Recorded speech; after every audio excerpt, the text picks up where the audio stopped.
ஓம் வாராகி தாயே போற்றி. அனைவருக்கும் வணக்கம். நான் உங்கள் சாந்தி பேசுறேங்க. இன்றைய பதிவுல நாம என்ன பார்க்க போறோம் அப்படின்னு பார்த்தீங்கன்னா, இன்று வளர்பிறை வெள்ளிக்கிழமை.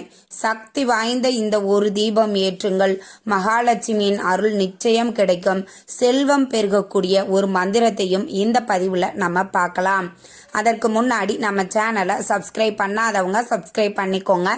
பக்கத்திலே இருக்கிற பெல் ஐக்கானையும் கிளிக் பண்ணிக்கோங்க. அப்பதான் நான் போடுற எந்த ஒரு வீடியோவாக இருந்தாலும் உடனே உங்களுக்கு நோட்டிஃபிகேஷனில் வரும். இப்போ பார்த்தீங்கன்னா நம்மளுக்கு இன்றைய நாள் வளர்பிறை 3ஆம் தரிசனம். அதே மாதிரி பார்த்தீங்கன்னா வெள்ளிக்கிழமை. இது இரண்டும் இணைந்து வரக்கூடிய அற்புதமான நாள் இன்று. ஏற்கனவே 3ஆம் பிறையும் வெள்ளிக்கிழமையும் இணைந்து வரக்கூடிய இந்த நாளில் மங்களகரமான 5 பொருட்களை வாங்குங்கள் அப்படின்னு தனியா ஒரு பதிவு கொடுத்துருக்கிறேன். அதை பார்க்காதவங்க கீழே டிஸ்கிரிப்ஷன்ல லிங்க் கொடுக்குறேன், போய் பார்த்துக்கோங்க.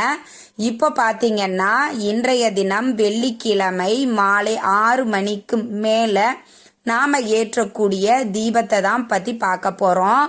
பொதுவாகவே வெள்ளிக்கிழமை நாட்கள்ல சிறப்பான வழிபாடுகள், மகாலட்சுமி பூஜைகள் நாம செய்வோம்.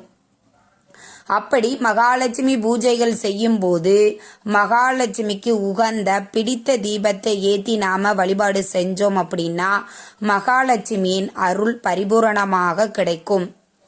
நிதமும் பூஜை செய்யாதவர்கள் கூட வெள்ளிக்கிழமை அன்று கட்டாயம் தீபம் ஏற்றி பூஜை செய்வார்கள்.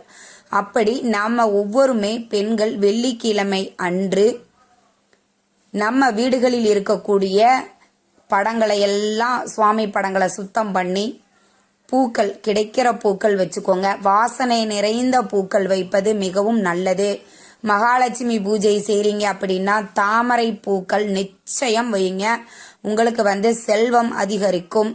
அதே மாதிரி பார்த்தீங்கன்னா நம்ம சாமியை நல்ல பூக்களால் அலங்காரம் பண்ணிட்டு நெய்வேத்தியம், ஏதாவது இனிப்பு வகைகளை வைத்து நீங்க நெய்வேத்தியமாக வைப்பது அப்படிங்கிறது ரொம்ப விசேஷம்.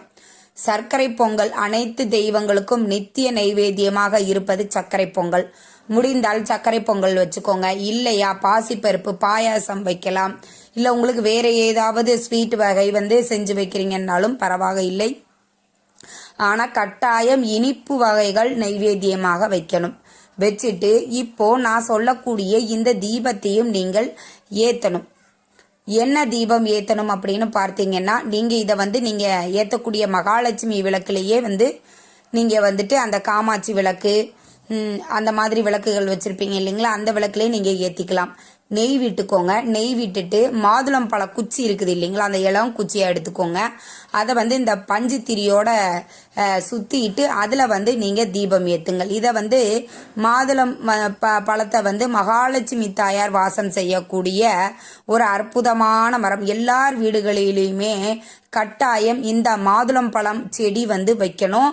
அப்படி நீங்க வச்சிருக்கிறீங்கன்னா உங்க வீட்டுல வறுமைகளே அண்டாது அப்படின்னு சொல்லப்பட்டிருக்கு. இந்த மாதுளம் குச்சியில நாம விளக்கு ஏற்றும் போது மகாலட்சுமி தாயாரின் அருள் பரிபூரணமாக கிடைக்கும்.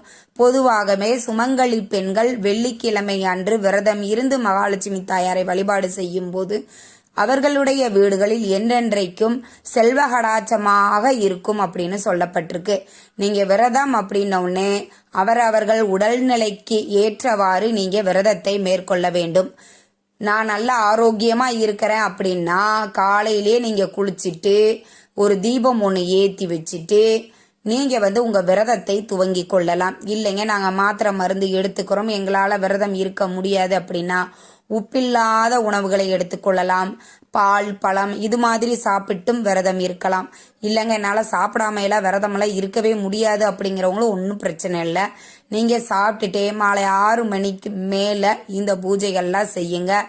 யார் ஒருவர் வீடுகளில் நிச்சயம் மகாலட்சுமி பூஜைகள் செய்யும் பட்சத்தில் அவர்கள் வீட்டில் என்றென்றைக்கும் லட்சுமி கடாட்சம் நிறைந்து இருக்கும். ஒரு வீட்டுக்குள்ளார நம்ம போனோம்னு வச்சுக்கோங்களேன், அப்படியே ஒரு மனம் வீசும். பார்க்கறதுக்கே ஒரு மாதிரி நல்லா இருக்கும். வீடே ஒரு பாசிட்டிவ் வைப்ல இருக்கும். அவங்கெல்லாம் என்ன பண்ணுவாங்கன்னா வெள்ளிக்கிழமை செவ்வாய்க்கிழமைகள்ல நிச்சயமாக அவங்க வீடுகளில் பூஜைகள் செய்வாங்க. தினமும் நீங்க காலையில எழுந்திருச்சு குளிச்சுட்டு உங்க பூஜை அறையில தீபம் ஏற்றி வச்சுட்டு ஏதாவது ஒரு சின்ன நெய்வேத்தியம், கற்கண்டு, பேரிச்சம்பழம், நட்ஸு, ஒரு டம்ளர் பால், இது மாதிரி சின்ன சின்ன நெய்வேத்தியங்களை வச்சு கூட நீங்க வந்து பூஜைகள் செய்யலாம். ரொம்ப பெருசா நாம செய்யணும் அப்படின்னு எந்த அவசியமும் கிடையாது. நம்ம கிட்ட என்ன இருக்குதோ அதை வச்சு நாம பூஜைகள் செய்யும் போது நிச்சயம் நம்மளுக்கு அதற்குண்டான பலன்கள் கண்டிப்பா கிடைக்கும். நாம செய்ய வேண்டியது முழு நம்பிக்கையோடையும் பயபக்தியோடையும் நாம பூஜைகள் செய்யும் போது அவளுக்கு பிடித்தது வந்து உண்மையான தூய்மையான அன்பு மட்டும்தான். அவளை நாம வழிபாடு செஞ்சோம் அப்படின்னா அவளினுடைய அருள் வந்து நம்மளுக்கு பரிபூரணமாக கிடைக்கும். மகாலட்சுமியின் அருள் ஒருவருக்கு கிடைத்து விட்டால் அவர்கள் வாழ்க்கையில் முன்னேற்றம் ஏற்படும், பொருளாதார நிலை மேம்படும், வருமானம் 2 மடங்காகும். அதனால இதெல்லாம் நீங்க ஞாபகம் வச்சுக்கோங்க. மகாலட்சுமி பூஜைகள்ல நித்தமும் செய்யணும். அதே மாதிரி நீங்கள் பூஜைகள் செய்யும் போது இப்ப நான் சொல்லக்கூடிய இந்த மந்திரம் உங்களுக்கு டிஸ்கிரிப்ஷன்லயும் நான் கொடுக்கறேன்.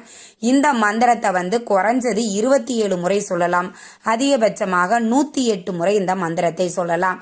இப்போ உங்களுக்காக இந்த மந்திரத்தை நான் ஒரு முறை சொல்லி காட்டுறேன்.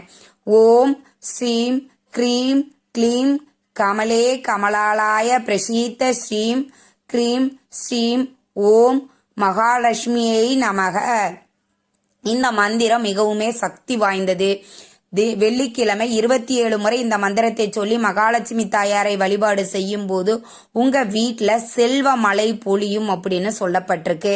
அதே மாதிரி ஒவ்வொரு வெள்ளிக்கிழமையுமே மாலை 6 மணிக்கு மேல கனகதாரா சோஸ்திரத்தை வந்து நீங்க வந்து பாராயணம் பண்ணுங்க. இல்லைங்க எங்களுக்கு பாராயணம் பண்ணலாம் தெரியாது அப்படின்னா நீங்க அதை வந்து கனகதாரா சோஸ்திரத்தை பாட விட்டு கேளுங்க. ரொம்ப ரொம்ப அற்புதமான பலன்கள் வந்து உங்களுக்கு கை மேல கிடைக்கும். இந்த மந்திரம் செல்வத்தை பெருக்கக்கூடிய மகாலட்சுமியின் மந்திரம், ரொம்பவுமே சக்தி வாய்ந்தது. இந்த மந்திரத்தை யார் வேணாலும் சொல்லலாம். பெண்கள் மாதவிடாய் காலத்துல இருக்கிறீங்கன்னா அவங்க மட்டும் அவாய்ட் பண்ணிடலாம். கீழே உட்காந்து கிழக்கு நோக்கி உட்காந்துக்கோங்க, இல்லைன்னா வடக்கு நோக்கி உட்கார்ந்து கீழே உட்காரிங்கன்னா ஒரு விரிப்பு விரிச்சிட்டு அதற்கு மேல உட்கார்ந்து இந்த மந்திரத்தை 27 முறை சொல்லுங்கள். மகாலட்சுமியின் போற்றிகள் அர்ச்சனை செய்யுங்க. குங்குமத்தால அர்ச்சனை செய்யலாம். அச்சதை செஞ்சு அதுல அச்சதையால நம்ம அர்ச்சனை செய்யும் போது நம்மளுக்கு வந்து அந்த குங்கும அர்ச்சனை எல்லாம் செய்யும் போது நீங்க நெத்தி வகுட்டுல எல்லாம் குங்குமம் வைக்கிறீங்கன்னா அந்த குங்கும அர்ச்சனை பண்ணின குங்குமத்தையே நீங்க வைங்க. நித்திய சுமங்கலி பாக்கியம் கிடைக்கும் அப்படின்னு சொல்லப்பட்டிருக்கு. வெள்ளிக்கிழமை இவ்வளவு அற்புதங்களை கொண்ட இந்த நாளை நாம தவறாமல் பயன்படுத்தி கொண்டோமேயானால் நம்மளுடைய வாழ்க்கையில் என்றென்றும் செல்வமும் மகிழ்ச்சியும் பெருகும் என்பதில் எந்த ஒரு மாற்று கருத்தும் கிடையாது. இந்த தகவல் உங்களுக்கு ரொம்பவுமே பயனுள்ளதாக இருந்திருக்கும்னு நினைக்கிறேங்க. வீடியோ பிடிச்சிருந்தா லைக் பண்ணுங்க, ஷேர் பண்ணுங்க, கமெண்ட் பண்ணுங்க. இந்த பதிவை உங்களுடைய உற்றார் உறவினர்கள் நண்பர்களுக்கும் ஷேர் பண்ணுங்க. அவங்களும் பார்த்து பயன்பெறட்டும். நன்றி, வணக்கம்.